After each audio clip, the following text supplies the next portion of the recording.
Welcome back to Off Guard. It's your host, Austin Rivers, along with my co-host, Pausha Haghighi. We are back this beautiful Thursday. Not a lot going on in the NBA. Man, like sometimes there's episodes where we really have to put together some topics. You know, we make up some trades or, fall into some rumors. This one, we didn't have to do that. No, this was, not at all. Yeah, man, a lot's happened since our last pod. First, let's talk about Eye for the Game. As yesterday you recorded. Yeah, I was in Philly recording. Got a special guest coming. I don't want to spoil it, but Quentin Grimes. Yes, not Quentin Grimes.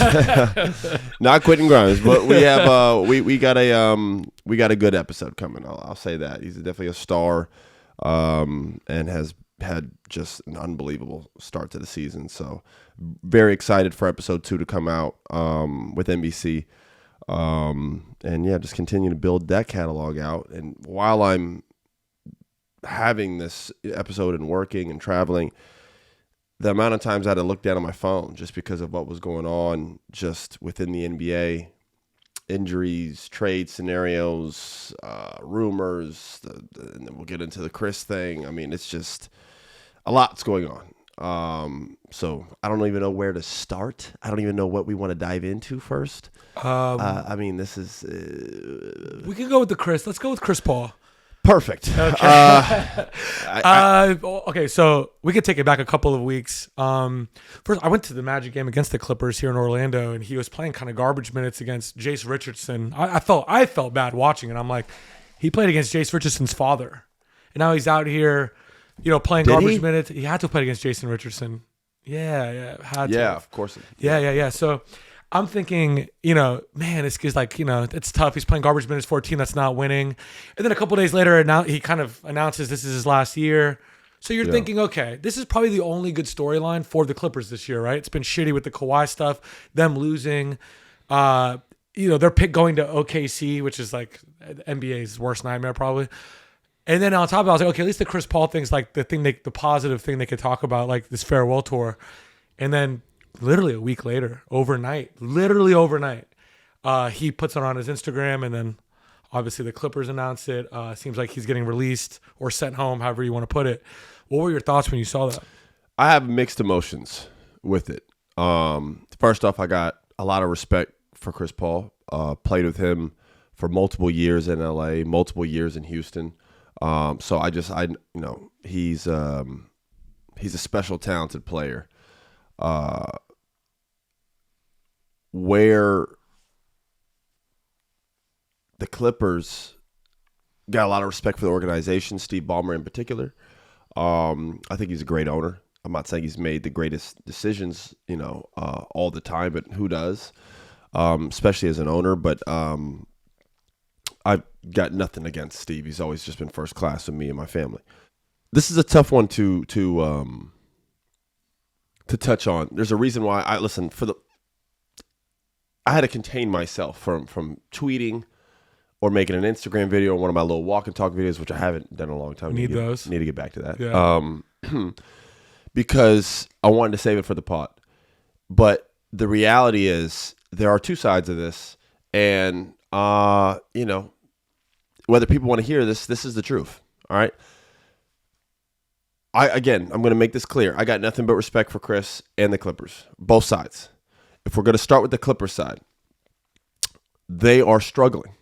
I don't even know what their record is. What are they, 5-16, whatever it is? It's something awful. They won last night. And Okay. you know what I hate about the win last night is people are going to point to, they got rid of Chris, and look, they won by they beat the Hawks, but the Hawks didn't have Jalen Johnson. Obviously no Trey. Yeah, Hawks didn't have Jalen Johnson or Trey Young. So you could take that for what it's worth. Not to mention, it's not like Chris was playing 30 minutes a game, guys. So Chris being cut or waived and people thinking that somehow has propelled the Clippers to be the team they were supposed to be, that's just not going to happen. Right. The Clippers have played like dog shit this year. I'm not even going to sugarcoat it. They've been awful. And there's a lot of names to blame, but we could do that another time. It's not what today's about. You then decide to do this whole thing for Chris.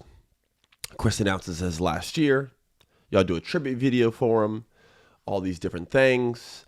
The press conference to bring Chris in. Okay? This isn't a guy who signed a max contract. This isn't a guy who planned on playing 30 minutes a game. He's in year, 20? You guys probably knew it was going to be his last year, hence the reason why you signed him, hence the reason why the press conference for his signing was huge. I don't know if you remember, there's a huge fan base. All the people from the organization were there. Chris is on stage crying, holding the mic. Do you remember this? Yes. Okay, I'm just making sure so people don't have amnesia. This happened. Right. All right. You fast forward to today and you cut him in the middle of a road trip, in the middle of the night. So then people's reaction is anger. We got to start asking, what happened, guys? Okay, we got to get past the anger. We got to get past it. I'm gonna touch on the Clippers in a second. Trust me, they ain't getting out scot free. All right, but we gonna start with this first.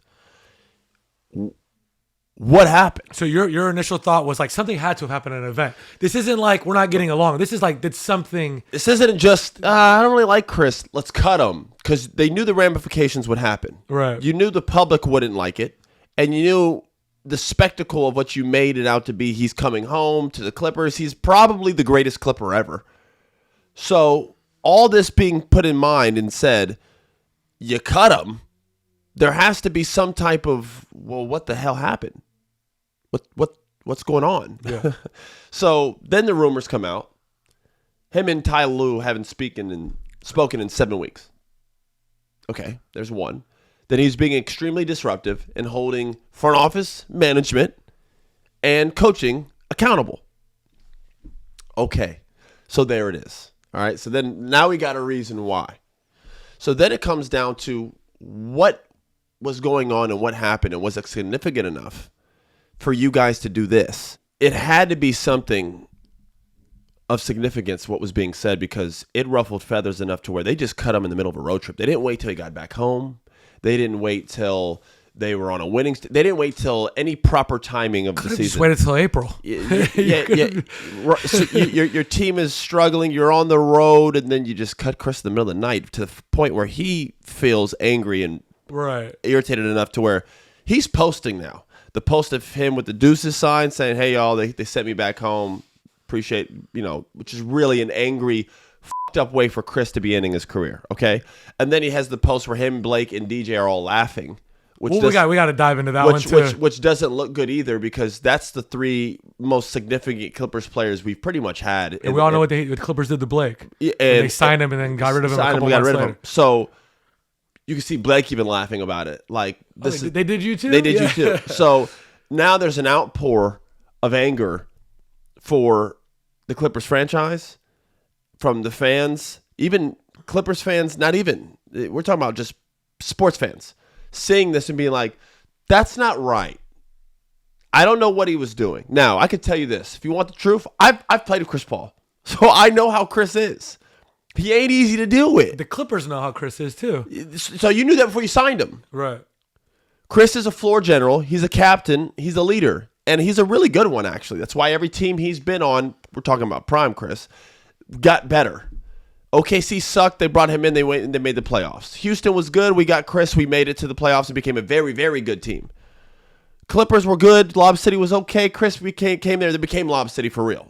Chris has only ever improved. The Suns made a finals run after not making the playoffs the year before. They brought Chris in. They go to the finals. JJ even touched on it 2 weeks ago when they were doing all these tributes and videos. He's like, yo, Chris ain't never won a ring, but like the one word that I describe Chris is he is a winner. Wherever he goes, they win. Now, he hasn't won a ring, but they always get better. This is a fact. You can look at the statistics to point this out. Why is this? Chris is very demanding. He's very demanding. It's not nice sometimes either. Now, politically, he comes across very smiley, family man, because he is. I think the secret's out that he is tough. But a lot of players, former players, some guys don't like playing with him. That same video of him, DJ, and Blake couldn't have took place 10 years ago. It's called a bean. Right. All right? Those three didn't like each other. Two of them didn't like Chris, DJ and Blake. Now, time moves on. They all mature. I'm sure Blake realized things he did wrong. DJ realized things he did wrong. Chris realized things he did wrong. Well, once you realize that they should have won a title, you realize maturity happens. All of them could have done differently. Yeah, so of course. People meet in the middle, and that's why they're having this hilarious video of them, smiling and laughing after this Chris departure. The best example of that's Shaq and Kobe. Down the road, they're like, man, we should have won 10 titles. It's what happens. Yeah. Usually maturity sets in, and people are able to forgive and forget and learn and blah, blah, blah. But there was hostility there, which is why that thing blew up, okay? And they didn't get along. Period. I was there, so I don't want to hear no other bullshit. I was in the locker room. I know exactly what's going on. I'm refraining from talking, guys. I could really get into it, but that's not my place to do it. I don't do that. I don't spill that type of tea. But there was animosity, and I'm going to leave it at that. Chris has gone to a lot of places, and it's what happens with him sometimes. Period. All right? Otherwise, why didn't San Antonio keep him? He's a good vet. They got all these young point guards. You got Dylan Harper, De'Aaron Fox, all these guys. Why won't you keep Chris? That's a good point. Okay. So I'm not saying Chris is a bad guy. He's not. I'm just saying the way Chris is, if the coaches or front office don't agree with it, it can ruffle feathers because he's not a guy he ain't going to be he going to do things his way. Hey, by the way, you could see the similar thing with like Jimmy Butler, who correct in Minnesota, or the way it ended in Miami. It would be no different if Draymond left the Warriors and started going team to team at the end of his career. Say he bounced around. It wouldn't work everywhere. Because Draymond would be very demanding on certain defenses and how he wants things to do. And like certain defensive coaches would be like, well, no, this is how we do it here. And he'd be like, no, this is how you need to do it here. That's what happens. It's what happens with Chris. I'm dumbing it down for people listening. I'm dumbing it down, guys. I'm making this as nice and friendly as possible. All right? This is the truth. With that, Chris can argue, well, my way does work. I am a great leader. I am one of the greatest point guards to ever play the game. But it can be harsh, and it can be different from what the coaches or front office believe. Chris is holding front office people accountable. He's in year 20. He's probably like, fuck it. He's also a Clipper, a former Clipper. He might have some pride about that organization and is trying to, fix or move things. And when you're not able to do things on the court and play as much, you want to probably control things off the court and have some say, right? Like, correct. He's not playing a lot. Influence it in another way. So he's trying to influence it another way and trying to fix things. Yeah. They don't want fixing. They cut him. On the Chris thing, if he's holding people accountable, isn't there a point where you could say he's allowed to with everything that he's done? For example, Udonis Haslem wasn't playing a lot for the Heat down the road, but he was holding people accountable and stuff. Correct. If he can't, why can't Chris do it? It was within their culture. Udonis Haslem was always on the same page as Riley and Spoelstra. It's a triangle. It's a team. That's not what this is. Yeah. Ty Lue and him haven't spoken for several weeks. That's not a team. So clearly, what Ty Lue's doing, Chris don't agree with. Hence the reason for not talking to a vet Hall of Famer for several weeks. Makes zero sense. Clearly, Chris was calling out something. It ain't working. You're 5-16, 6-16. Where the fuck you guys are? You're terrible. Clearly, Chris, who's not playing, could easily just be quiet, ride off in the sunset, play his minutes when he wants. It's year 20, have a little farewell tour. He deserves it. He's one of the greatest point guards of all time. And just move on with his hundreds of millions and have a beautiful family like he's going to do anyway. That could have been the story. Chris is too competitive for that. Even in year 20, on a farewell tour where he barely plays, still, he probably sees stuff within the organization like, this ain't going, what are y'all doing? And he's calling it out. They signed him thinking it was going to just be the other thing. Tour, we'll play Chris when we need him, blah, blah, blah. Well, also, when he signed there, we were talking about them potentially competing, contending. Brad Beal was healthy. This was going on. They're like, all right, we got all this. Maybe we might need Chris in a playoff game here and there. And he's the best Clipper of all time. Let's bring him back. Right. This was the idea. Fast forward, they're ass. They're losing just about every game. Do you think he's like a scapegoat for them? Like, let's point the finger and blame? I don't know what it is, but I'm sure Chris feels that way. Yeah. So this is a tale of two different things. It's a tale of three different things. Chris is demanding competitive leadership style, and whether it was overbearing or not, because it has been in the past in certain situations. I know multiple teams he's been on where it hasn't worked because Chris sees it one way and other people see it the other way. All right? Happened in Houston. Happened in San Antonio. Happened in LA. This is a product of Chris's past. With that being said, Chris is one of the greatest point guards of all time and has a track list of a history of winning. So usually what Chris knows and thinks usually is right. Now, he hasn't won a ring, but he's gotten close, and every team he's gone to, like I alluded to, has gotten better. So to argue with on his side, Chris does usually know what the he's talking about. Okay? So that's his point. That's the Clippers' point. Ty Lue's got his own demanding coaching style. Shit ain't working. Hasn't worked yet. But he just gets this stamp. I don't really get it. Do you blame Ty Lue, or do you blame their star player never playing? I blame absolutely just never playing, not like and being kind of disconnected from the team. Disconnected. He's got a part to play in this too. Right. This is a big pot of fuckery. This whole Clipper thing is a big pot of fuckery, and there's a bunch of names in there who's fucking this all up. Let's start with Chris, just to go through this quickly. Chris, you're in year 20. You should just chill out. You made over $300-something million. You're one of the greatest point guards of all time. Just coast. You got your house there in L.A. Just coast. You had a whole tribute. Everywhere you're going, people are throwing flowers on you. Just had an emotional homecoming in Charlotte, where you're from, North Carolina at least. Everyone was there. Like just ride it out, Chris. That's my opinion. All right? Ty Lue, you got to make something work, dog. I'm tired of this stamp that you're on the level of Spoelstra, Doc, Ty Lue. How? What, because you won the 1 year with Braun? His players are never healthy, though. Like, Paul George was never healthy. Kawhi's never healthy. Bro, Brad Beal was injured right in the beginning of the year. I'm not saying Ty Lue's not a good coach. Yeah. That's not what this is. But we can't just keep calling everyone out under his staff and never him. It's been years, fam. It seems like on the internet lately, Lawrence Frank has been getting a lot He's been there for a decade damn near. Now, how long has Ty Lue been in L.A.? Fucking ever. I got to see something. Something. Shit, they were kind of healthy last year. They got smacked in the playoffs. He got to start doing his... Come on. We got to start holding Ty Lue a little bit accountable. So that's that. That's his part. I'll leave Ty Lue alone. I already said my piece with Chris. Lawrence Frank, step up to the plate. It's time for you to get yours. I've always liked Lawrence Frank, so this is tough for me. I do have feelings about how my dad was departed from there. You were brought in under him, and somehow he was fired and you were propelled to the position you're in. I don't like that. I have my feelings about the way I was discarded. Y'all talking about Chris and everybody else. I'll talk about myself. I got traded to one of the worst situations you could have got traded to. I went from a Clippers team where I had a good role and a good situation that was healthy.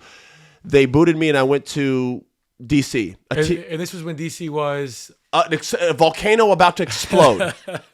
This wasn't when they had that good year. No, this isn't prime Wizards where John and Brad went to Game 7 against the Celtics. Were thriving. Yeah, This is when John and Brad were at the boiling point of kind of butting heads with Gortat in there, and then they traded me for Gortat, starting center.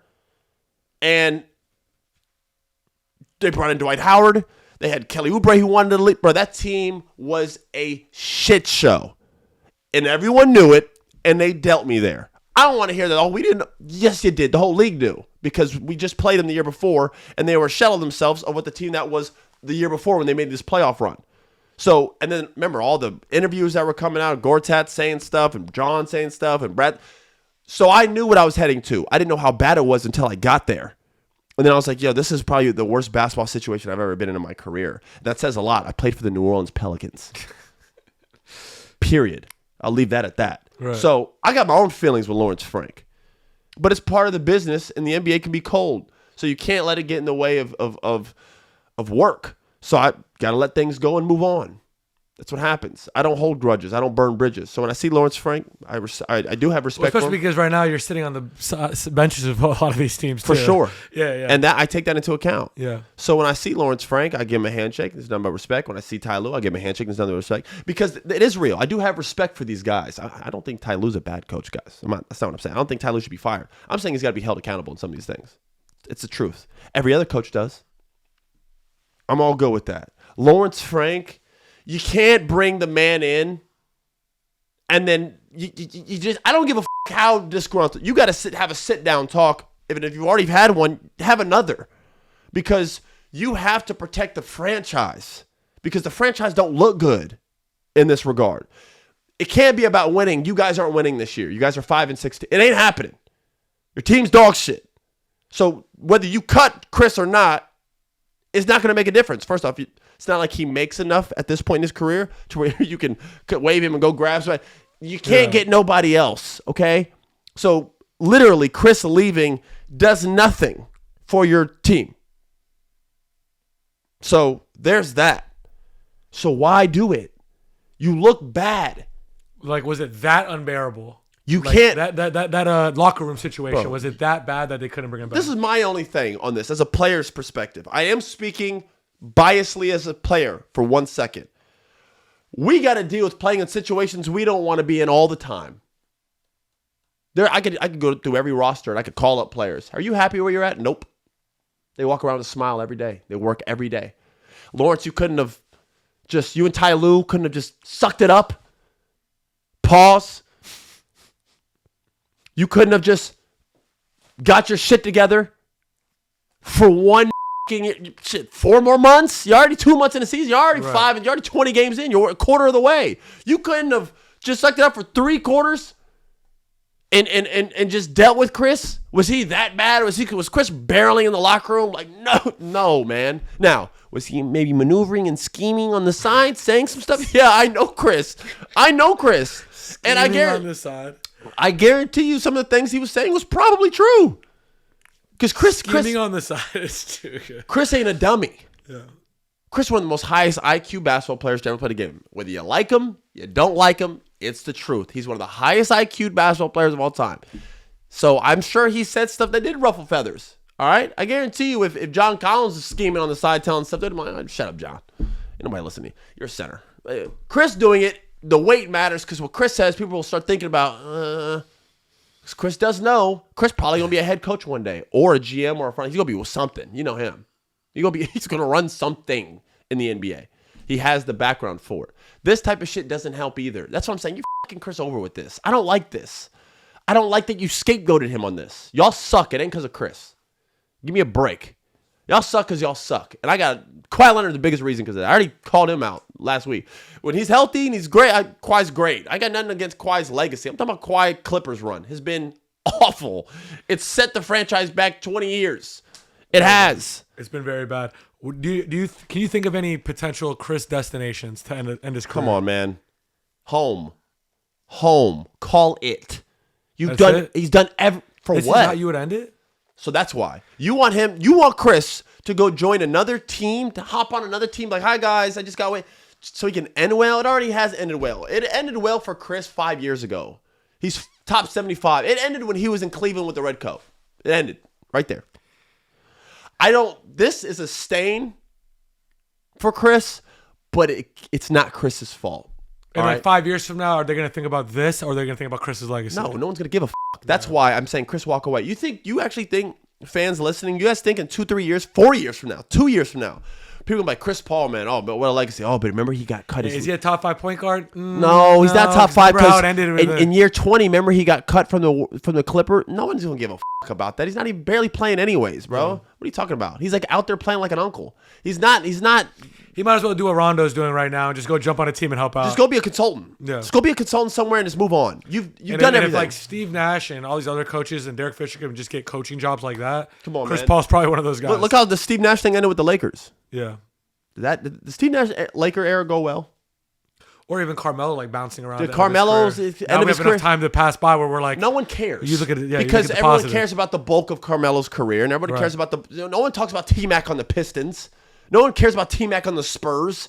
Right. No one gives a shit because T-Mac put in work for a decade with the Magic and Rockets. His legacy is cemented. Vince Carter's is cemented. Melo's is cemented. I mean, so much to the point where no one talks about Michael Jordan on the Wizards. That's what I'm saying. Well, he averaged 25. It's a little different. Well, all I'm saying is, we don't. Jordan fans don't.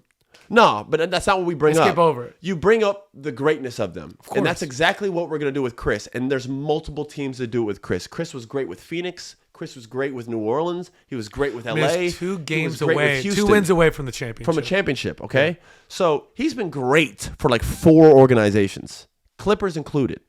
All right? That's Chris's legacy. Him getting cut his last year in the NBA means nothing. Our producer, Gene, said, can you go back to Charlotte and help out with LaMelo?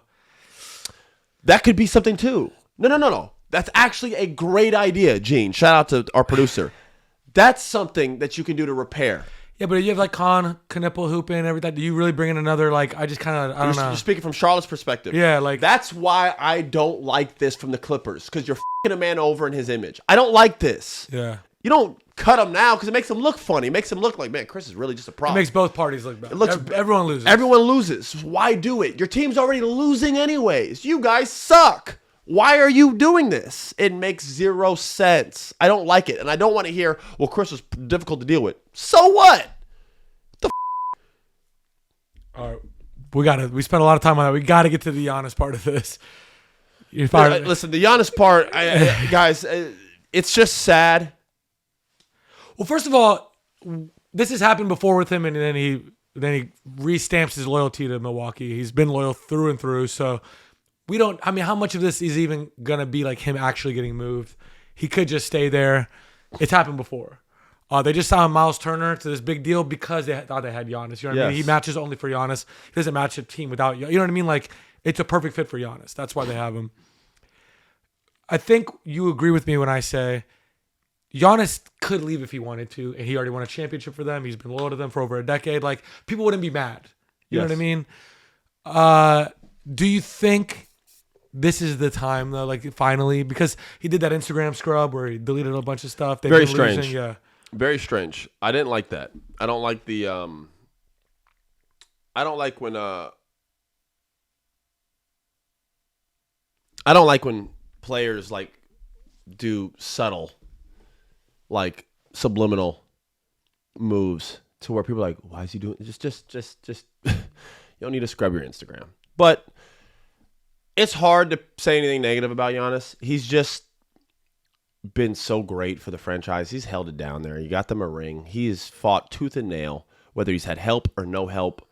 So I don't have anything to say about Giannis. He's just been fantastic. And it's okay for him to want to be frustrated and be like, I want to get out of here. Period. Right. He gets a pass.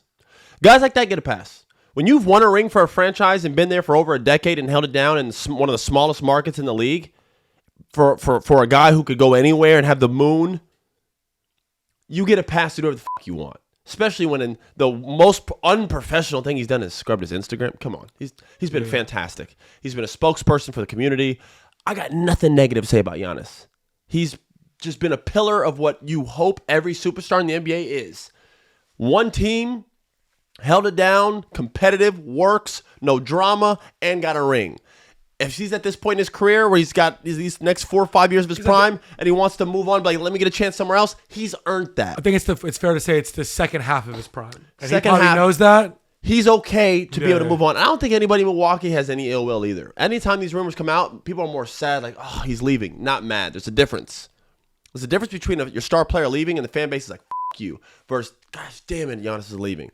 They're sad because they know how great he is and what he's meant to the community. And they're sad that it's over. I think when Dame wanted to leave Portland, the only thing that people were rubbed the wrong way with was that he was picking Miami, I think, and it was kind of handicapping Portland. Remember, he kind of made it clear he wanted to go to Miami. Correct.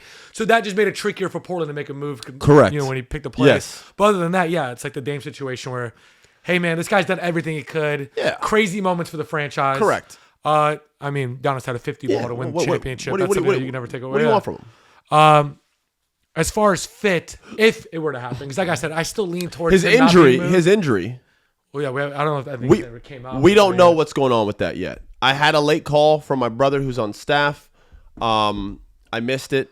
I had texted him asking what happened. He didn't respond. They're keeping it tight. So I don't have any information on that. Well, at the very least, any calf strain these days, people are Listen, not, at the end of the day, he didn't tear his Achilles. Yeah. So let's get past that. I had calls. He tore it. I'm like, he didn't tear it. But it's clearly something with definitely something that people are afraid of these days more than ever. Yeah. It scared people because the way he was shaking his head on the ground was like, this didn't feel right. But I don't know for sure. So I don't even know if I could say he didn't tear. I don't know what the hell he did.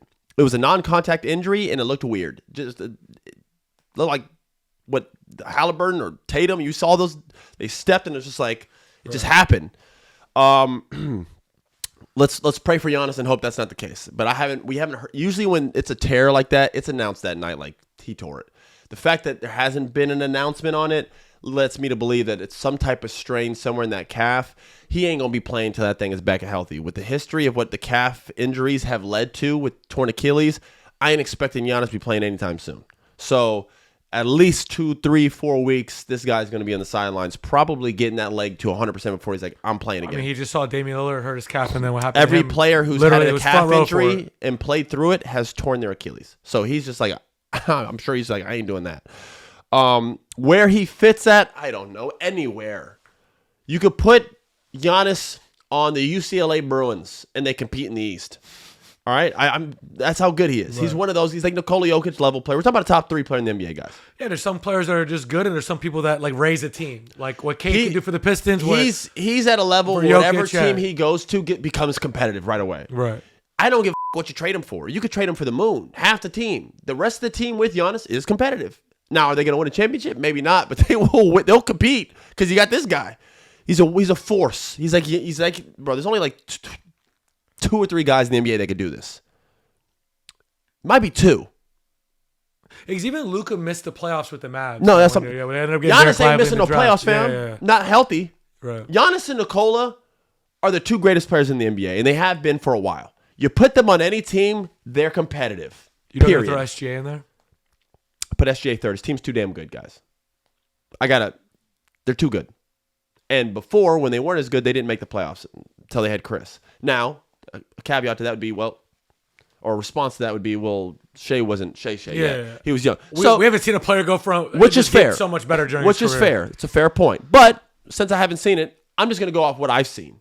Nicola's been on teams where there hasn't been good players around him. Same with Giannis. It don't matter.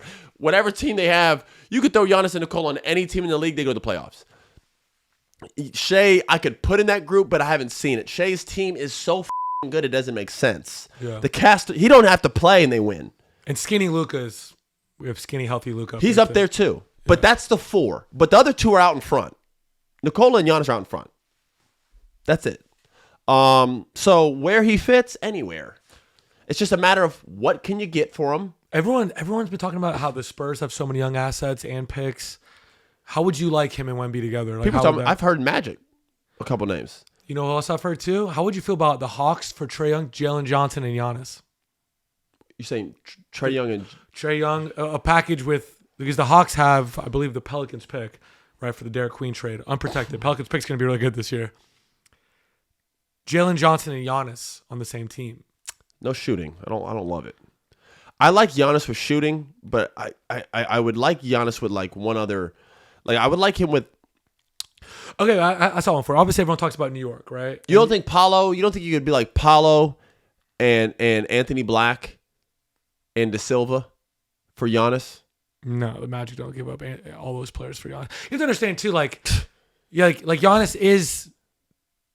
He's still 30-something. He's still got like 4 or 5 years left. He's still so good. He's second in scoring right now. I've seen a lot of New York stuff, but instead, everyone's like, man, I you like gotta the get Magic rid of one Cat. better. Everyone give rid of Cat.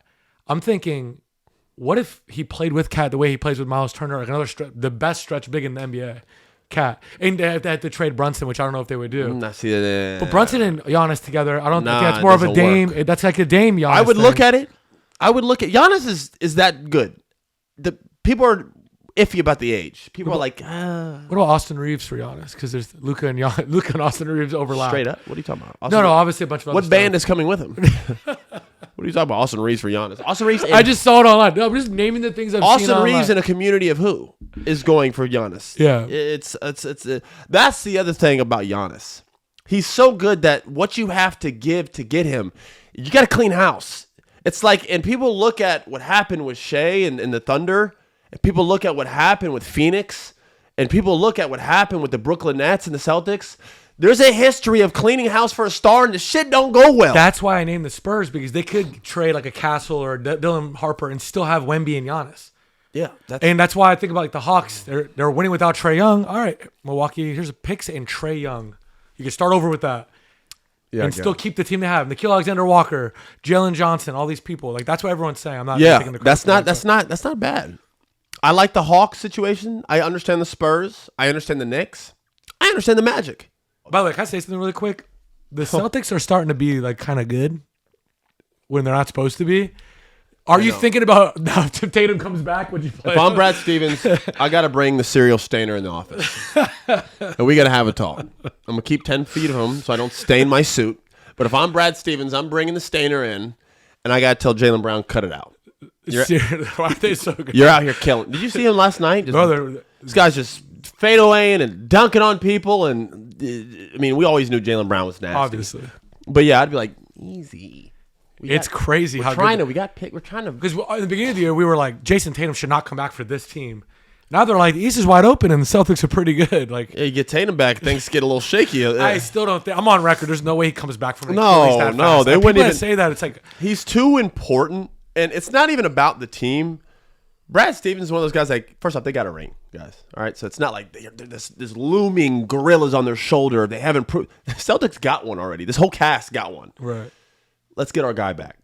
We're not rushing with this team who has played well, but we're not rushing this young man's career back because if he gets hurt again, we're not doing that with him. So it's not happening. For the people saying, well, Tatum, it's not happening. They won't do it with him. There's no way Brad Stevens is going to let that man play. They're going to look at Tatum like, yo, it does suck. You are one of the best players in the league in the prime of your career, and you're going to have to swallow a year. You're going to have to lose it. And I'm sorry. It's happened to a lot of great players. But a lot of great players have gone through this. You want to name some? Kevin Durant missed one. Michael Jordan, his second year, I think only played he only played or hurt his foot, Michael Jordan. Yeah. And he only played like 8 games that year. I think he ended up doing good in the playoffs. That was the Celtics. It happens. Yeah. All right? It happens. And it sucks, but it happens. Good news for you is you came in the league so young. Tatum is like Cooper. He came in the league fresh 18, like just turned 18. You can... It's 1 year. You got like 7, 8 more years of prime left, Tatum. How old is he? 20? Yeah, I don't know. Everyone's saying he's only 19. Remember that whole thing? I know, yeah. He was like 19. How old is Tatum, Gene? Regardless, he's got like 6, 7 years of his prime left. Well, let's hold those down. We don't need to jeopardize that for this 50-50 Celtics team. So you get him back. He's 27. 20, yeah. So he's got literally 7, 8, but he's going to be good at 33 years old. This guy's 6'8", just fading away over people. So he's got plenty of years. He's got about 7 years left of prime Tatum. So like let's just hold that down. They're not rushing him back, but yeah, it's there's a lot of teams that fit for Giannis. It looks like Zion's out again. Another name. I think this right now. Finally, I've always been like, man, like, you know what? When he's healthy, like we always buy into it every summer, right? Skinny pictures, everything like that. Maybe you didn't. I always have. Nope. He's just so good when he's healthy. I think this time I'm finally. I don't buy into the fit of him there in New Orleans. It's not that I don't buy into Zion. He's hurt again, man. I am frustrated frustrated with the injuries because it's like, yo, Zion, you gotta fucking play, man. I don't know what's going on. You gotta stay on the. He can't stay on the court. I think I'm finally put him away with Ben Simmons, and I can't do it anymore. I feel you. I can't. It's frustrating because when he's fully healthy and plays, he's a monster. But you don't play a lot, and you're injured, and it's always, and your team always is bad. And everyone's just like, bro, on paper, even last year, their team on paper, there's no reason for them to be that bad. Zero. You had Murray, Ingram, McCollum, Zion, Valanciunas. Bro, these are like whatever players. These guys are all valid NBA players. Some borderline stars. Look at Ingram in Toronto. Look at CJ in DC. These guys are cutting up. You're telling me y'all couldn't have gotten the playoffs, man? That team was ass. How? So some ain't right. I'm telling you what it is. It's not Willie Green who they fired. It's not Zion Williams who keeps getting hurt. It's the voodoo down there in New Orleans. It's just New Orleans it ain't right. I was there. I felt it every day. Every day I walked in that facility and something was against me. I've only ever seen one player in the history of New Orleans thrive. There's only been one player I've seen there thrive. 2. But in the Pelicans era, 1. AD. He's the only one. He's the only one who's had a prosperous career in New Orleans. And if you want to go farther back, Chris Paul and David West. That's it.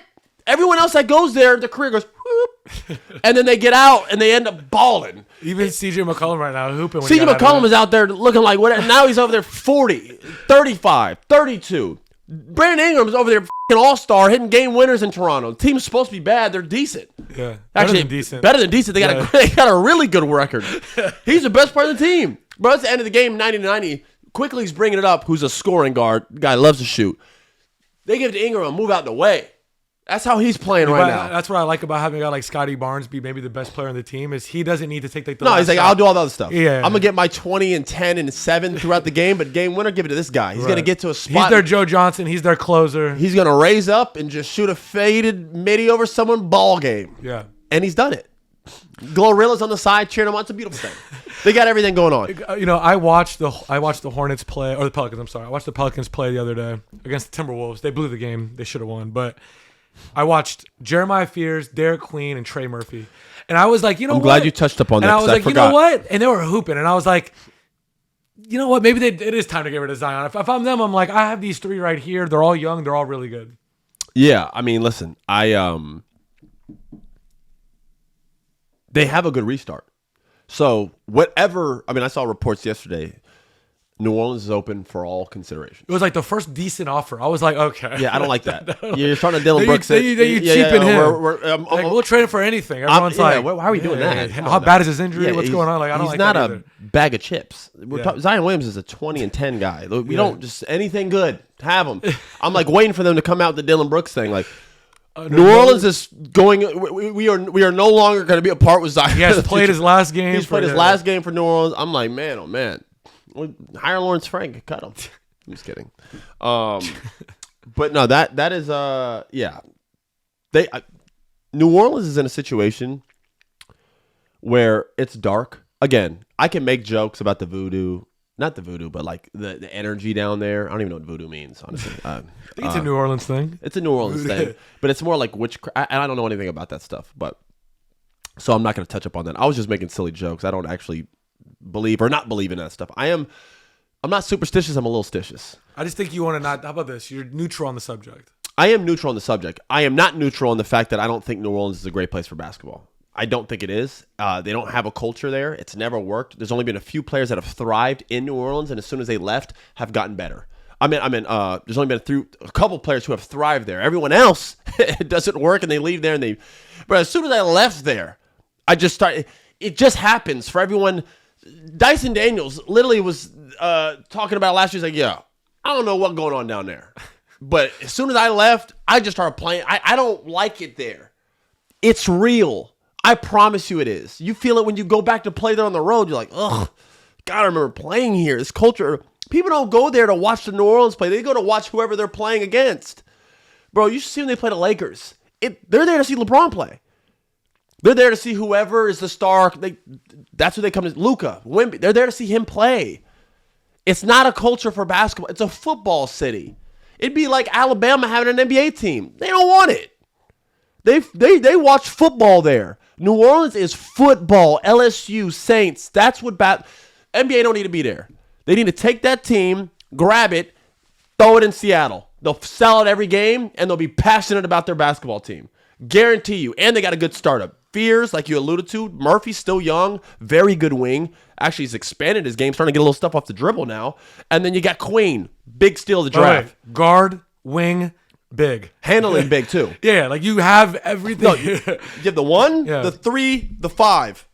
Fill in the blanks. Right. Fill in the blanks. And you can fill in the blanks because you got this guy Zion who has decent value still. I say decent because the injuries are a thing, but there's still this.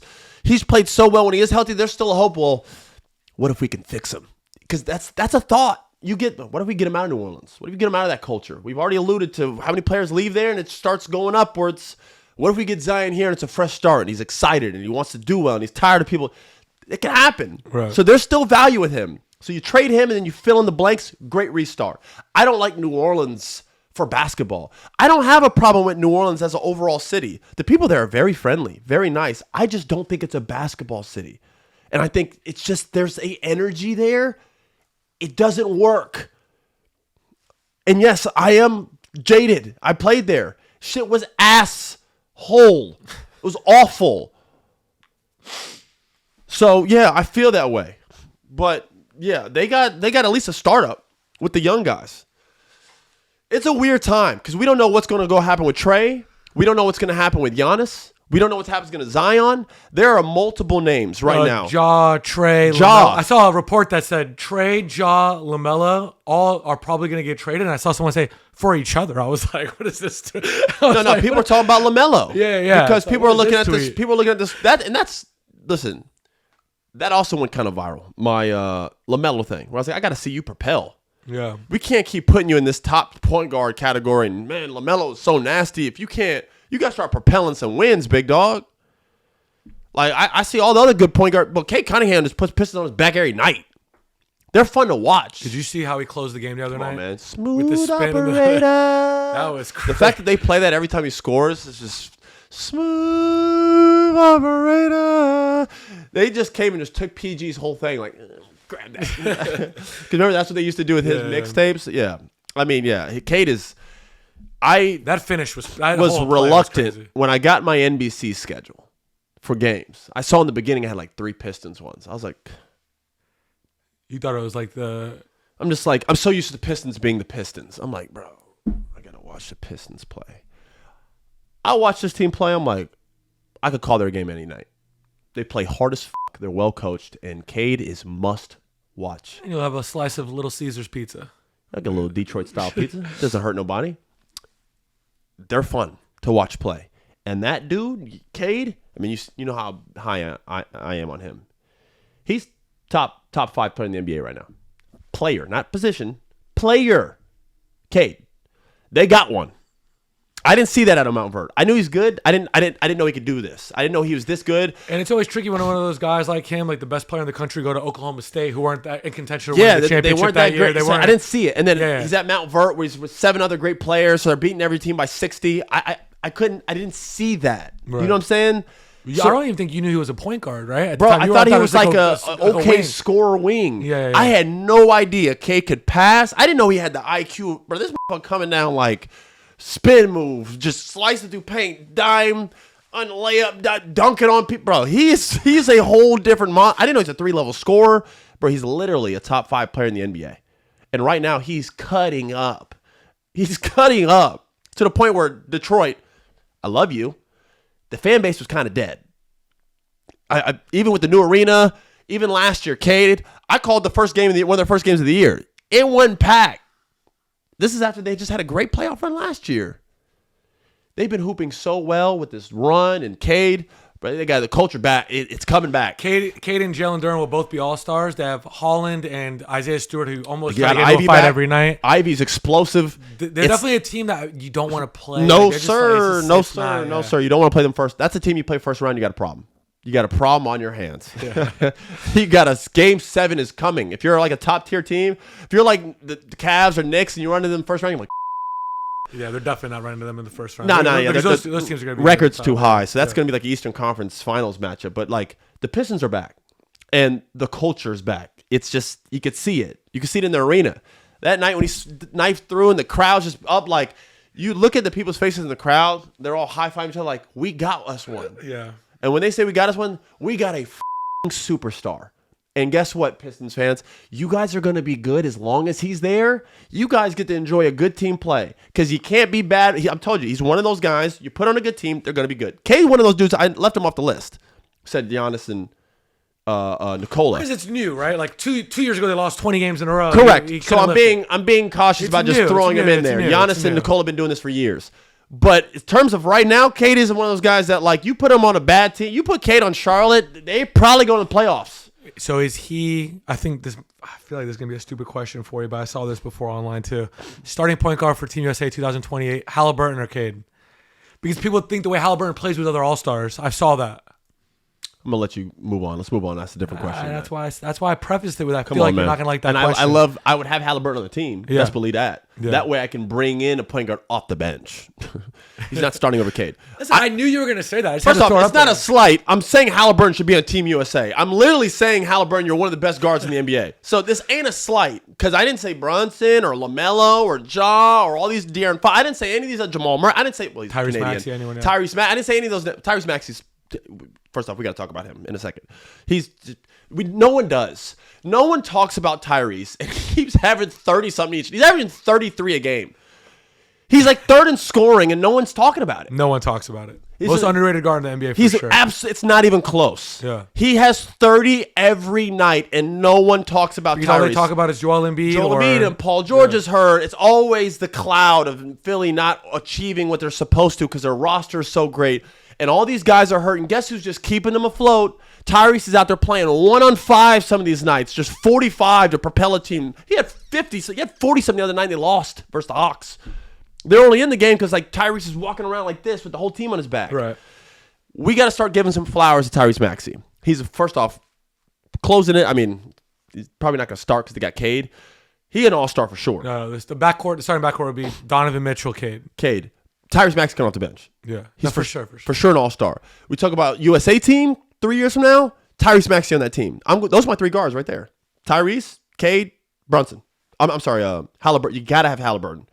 The way he plays with the USA team, the way he just get that shit all in the Eastern Conference too. Yeah.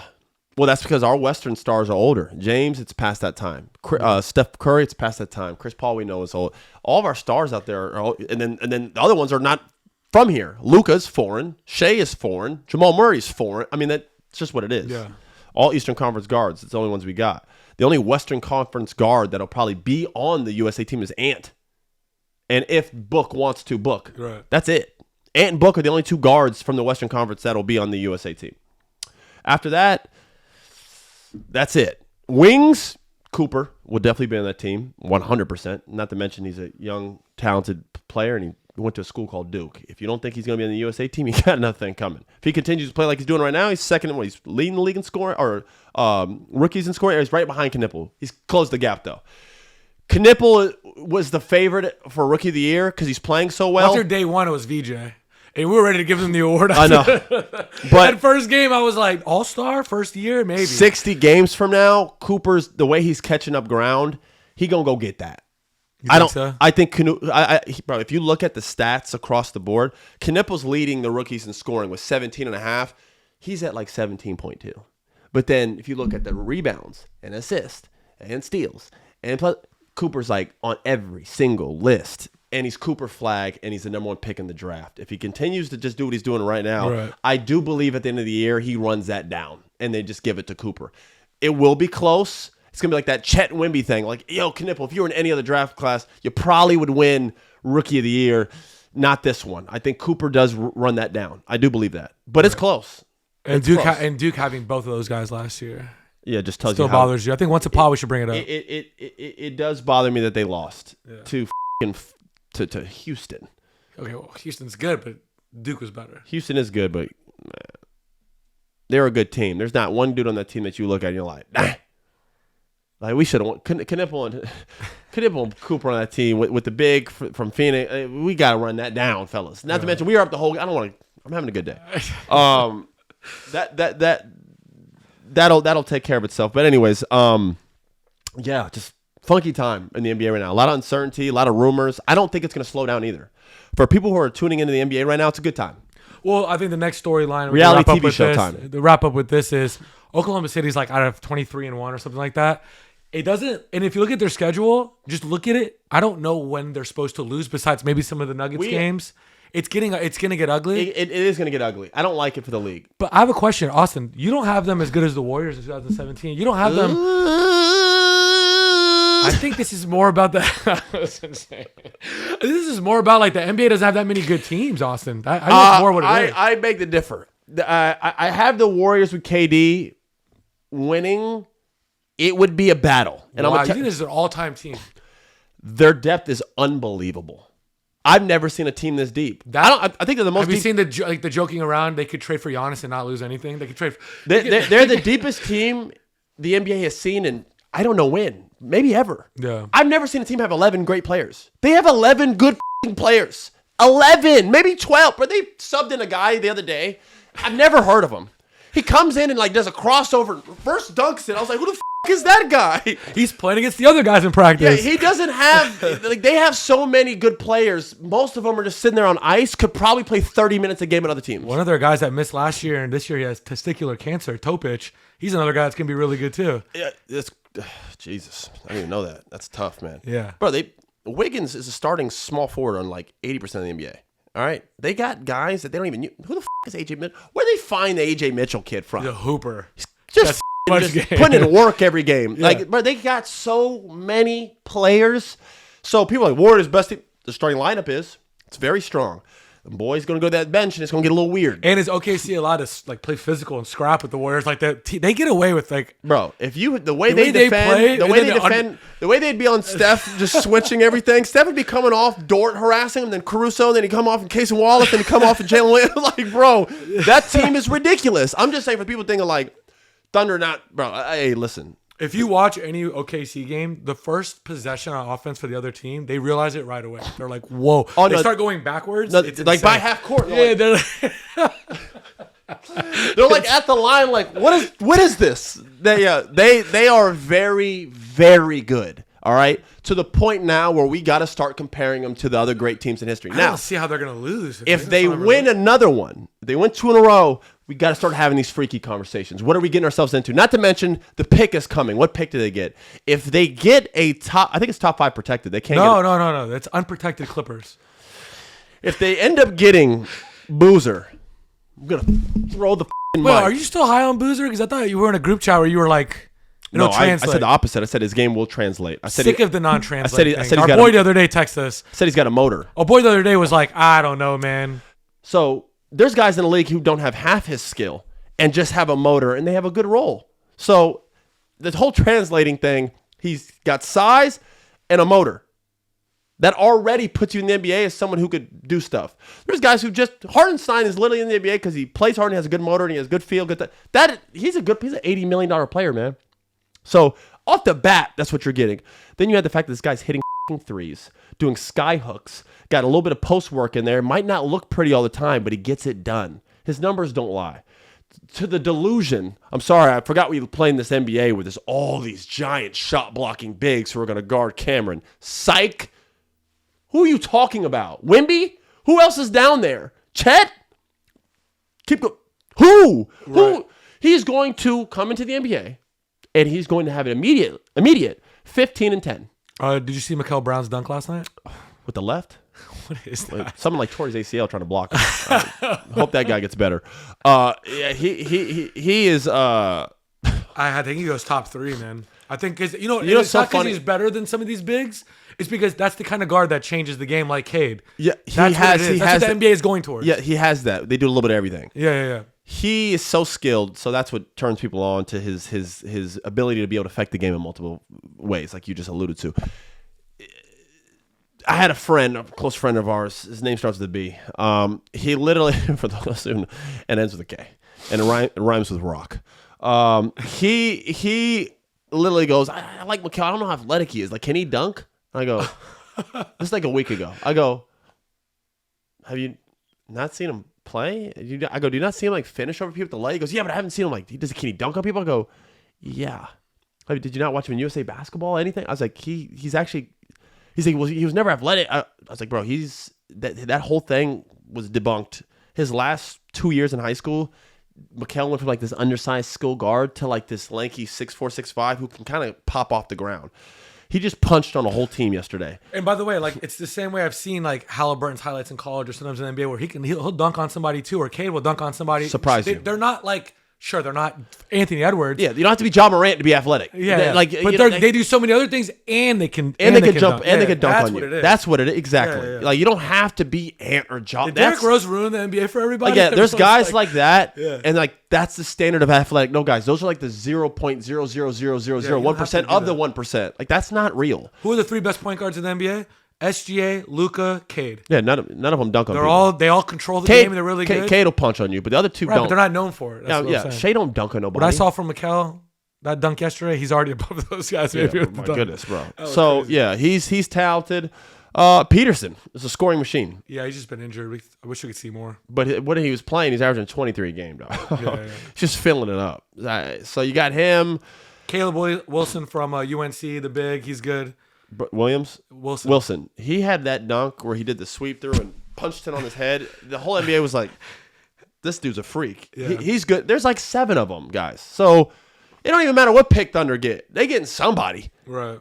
Caleb Williams goes to Thunder. You'd be like, another? What the hell are you going to do with him? That's why I say Boozer, because like they have too many. That's how good they are. They have too many guards. I don't know how many minutes some of these top picks play. Like, where the does Caleb Williams play? You play over Jalen or shit? Caleb Wilson. For the Caleb Wilson. Yeah. Caleb Wilson. Like, how do you get him on the floor? That's how good they are. Yeah, man. We're in a weird. There's gonna be a lot of shaking up right now because you got a lot of stars who are on the brink for trade. You got a lot of freshmen who are talented. It's just, this is going to be some fireworks. We haven't had this in a while. It's always one move a summer, one move a year. This, Luka trade last year. That was it. We got like 4 or 5 players that could be. We're talking about guys who've been places in a long time. Giannis been in Milwaukee for a long time. Trae Young's been in Atlanta for a long time. Zion Williamson has been at New Orleans since he got drafted there. John Morant's been in Memphis for a long time. It's going to be shaken up a little bit here. I'm very excited. Trade deadline is going to be must-see TV. Now, obviously, we're weeks away from that, months away from that, but still, we're on the border. Now the conversation is starting to happen. I'm excited. This is what you want. So if you're a basketball fan and people are always waiting for the playoffs to tune in, I wouldn't wait. I'd tune in now. And I think what's more important than tuning in is subscribing to our podcast. That is more important. Make sure you like, subscribe, follow us on Instagram and TikTok, the Off Guard Podcast. You know the drill. We can't build it out without y'all's help. We need y'all to subscribe, like, so we can continue to do this. So we can have a job. Fun times ahead. We hope everybody has a safe weekend. We'll be back. I'm sure for the people listening who didn't maybe get what they wanted in terms of maybe an answer to what was exactly said in the locker room of the Clippers and what was exactly said with, Ja, the answers will come out. It always does. The Chris thing ain't done yet. So if you don't think there's going to be some answers prowling around of what happened and what was said, we going to get them. He might do a podcast. These days, that might be the next move. Let's get him on here. That'd be great. Let's get all the answers. Let's get the tea. It's not happening, but still. I do like what our producer said. Him and Charlotte would be really cool. Yeah, it's the only positive. That could be like a spin where he's like, hey, I'm going to go home and I'm going to be like a consultant. I'm not playing, but I'm just going to try to help LaMelo, help these guys. That might be. Yeah. He might be, honestly, with how competitive he is and how it does it. This literally what LaMelo need. LaMelo needs someone like Chris to be like, what are you doing? You know, I'm serious. Yeah. Chris is exactly what someone like LaMelo needs, bro. Chris is the polar opposite. So far that sometimes it doesn't. LaMelo's so far doesn't like they. That's actually a great call by our producer. It would be fantastic. Regardless, we'll be back next week. Everybody have a safe weekend. Pausha, anything? No. All right, we're out. We'll be back next week, and everybody have a safe next couple of days.